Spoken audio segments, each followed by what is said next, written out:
stuck in that space where we're comparing and we let that decide what we are going to do and what we won't do. So how do you get out of that mindset, right? To shift from that 9-to-5 mentality if you're called to run a business, or to just step out and trust to homeschool or do anything, right? To volunteer, to just really get out of the box. How do you make those choices, right? Number one is going to God and it's really praying about it, but it's truly asking yourself, like, where is God calling you, right? Like, what is your passion? Like, what sets you on fire? Like, what could you really see yourself doing that would bring God glory? Because he gives us all our own unique giftings and abilities. So it's like, how can you use it to show other people what God did through you, right?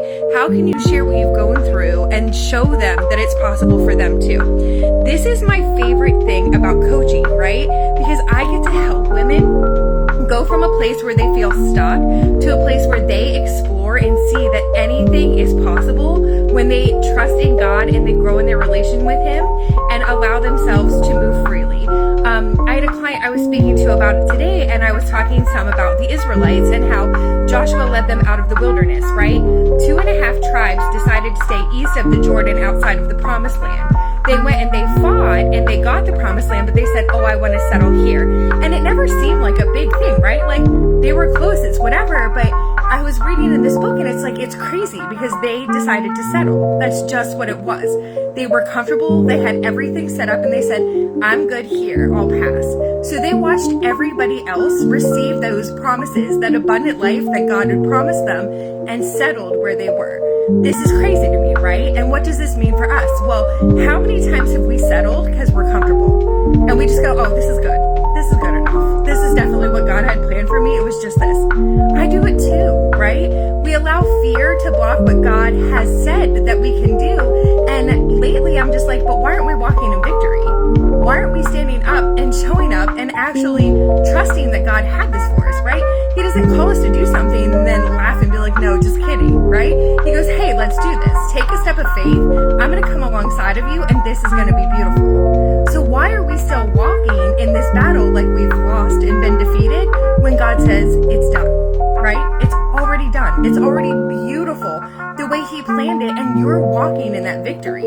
How do you begin to show up in that authority, knowing who you are in Christ and that all things are possible with him? How do you get out of your head? How do you remove that fear? You have people that come alongside you, that encourage you and show you what's possible. I know I've said it before, and if you've known me for any amount of time, I hate going live. I absolutely hate it. There's like this uncomfortableness, this vulnerability that gets me, but it's like, I know that God uses my voice.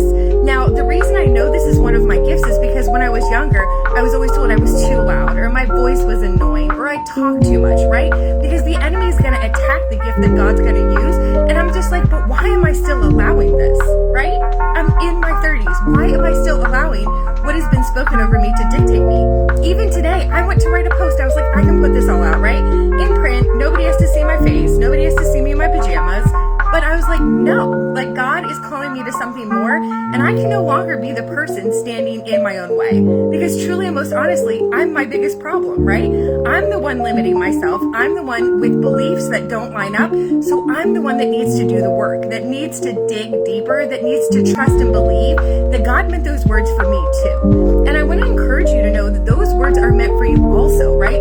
The Bible wasn't written for people just back in the day. It's written for all of us, his children, his daughters and sons, right?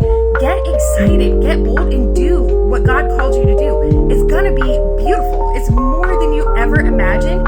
And once you actually allow yourself to see what's possible, oh, the things that will come your way. I am so excited for you to take this journey. And if you ever need somebody just to talk to, right? Just to be like, hey, Trista, what are you doing? You know, what's working for you? I would love to sit down and chat with you. If you need prayer, I'm here, comment, DM me, whatever it is. Like, I want to come alongside you and encourage you because I know this road is rough. Trust me, I've been there. But thank God that as I grow and that he changes things in my life, he brings people alongside me that are in my corner, that are cheering me on, that see me for who I am and go, Trista, you can do this, right?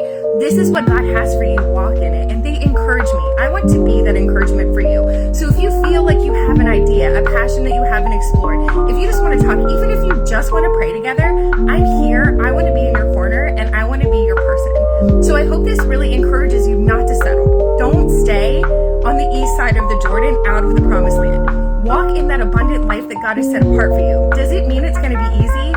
Definitely not. But would there be anything else I'd rather do outside of God? Never. Because I know with him, he's able to do exceedingly abundantly above all I think or ask. Thank you for joining me for this. I hope it encourages you, and I can't wait to see the leaps you take knowing that God has you in all